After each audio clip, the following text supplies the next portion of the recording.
À 80% aujourd'hui, notre moyen de locomotion, c'est la moto. Et tout jeune aujourd'hui qui n'en a pas, aspire à en avoir. Et le seul recours, c'est l'orpaillage. Vous voyez? Et quand là-bas est perturbé et qu'il sait que son objectif ne sera pas atteint, et quand là-bas il pourra avoir cette offre, il fait quoi? Il est obligé de basculer là-bas pour atteindre son objectif. Et mais c'est ce que nous, en tant que leaders d'opinion, leaders de jeunesse, essayons de leur expliquer. Certes, vous atteindrez vos objectifs, mais pour quelle période?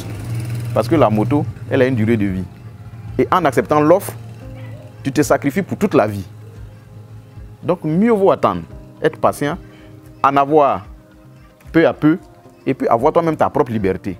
Traditionnellement, nous sommes des deux eaux, mais nous avons cherché à nous regrouper pour mettre ces structures en place, pour pouvoir surveiller nos biens. C'est pour veiller sur nos villages, c'est le problème d'orpaillage, parce qu'il faut veiller sur sa terre. Nous collaborons avec les autorités militaires d'une bonne manière et dans l'entente.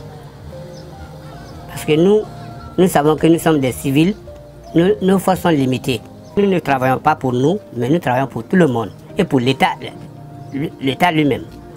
Parce que quand nous avons des renseignements, nous fournissons acquis des droits. Même si on fait on met la main sur certaines personnes très douteuses, on est obligé, on envoie ça devant l'autorité, et c'est les autorités militaires qui ont la compétence de faire le service. Nous on était là, on ne faisait rien, vraiment on a vu c'est pas bon. Donc on s'appelait un jour, venez, on a fait une réunion, on dit on est là, on ne fait rien, il faut qu'on a qu'à faire quelque chose. On a pensé que ça en fait, si ce n'est pas travail du champ, il n'y a pas de travail ici. Donc on dit vraiment, il faut qu'on a qu'à faire travail du champ. Donc on s'est mis ensemble, on fait l'oignon, riz, maïs. On donne manger à les élèves à la cantine. Donc, on peut dire maintenant on fait un peu, mais ça peut manquer de matériel. On n'a pas de matériel pour travailler.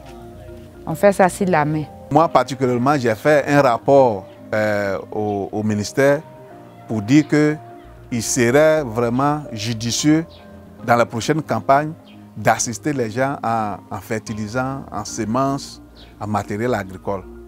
Parce qu'il y en a qui ont pratiquement tout perdu. La Côte d'Ivoire devrait tirer une grande leçon de ce qui se passe au Burkina Faso et au Mali. Et chercher à remédier autrement. Bien sûr, les forces de l'ordre doivent être là pour la sécurité de tout le monde, mais on doit travailler encore plus profond sur cette communauté-là, sur cette communauté stigmatisée, dite communauté Peul. Il ne faudrait pas qu'ils vont faire ce travail-là sans la communauté Peul. La plus grande frange de la jeunesse se retrouve dans un secteur. Et ce secteur-là, il faut essayer de le recadrer. Nous, ce que nous demandons maintenant, c'est une plaidoyer auprès de l'État pour que l'État puisse voir comment ils peuvent recadrer ce secteur-là. Parce que, en éradiquant ce secteur, c'est d'amener les jeunes à la débauche. Et ça sera la plus grosse catastrophe dans notre département, voire même la région du Bunkani. Pour moi, même si on organise, est-ce que ces gens-là ne vont pas rentrer? Même si on amplifie qu'il n'y a pas de la sécurité là-bas, il n'y a pas de vérification, ça sera toujours la même chose. Les gens vont quitter de nulle part pour venir. Je crois que si le gouvernement pouvait créer d'autres activités pour eux, et puis supprimer l'orpaillage carrément. Là, tu es là, tu fais ton activité, tu n'as pas besoin d'aller chercher de l'or. Il ne faudrait pas qu'ils vont faire ce travail-là sans la communauté Peul. Nous, ce que nous demandons, comment ils peuvent recadrer ce secteur-là. Je crois que si le gouvernement pouvait créer d'autres activités pour eux, il serait vraiment judicieux d'assister les gens en semences, en matériel agricole. Nous ne travaillons pas pour nous, mais nous travaillons pour tout le monde et pour l'État.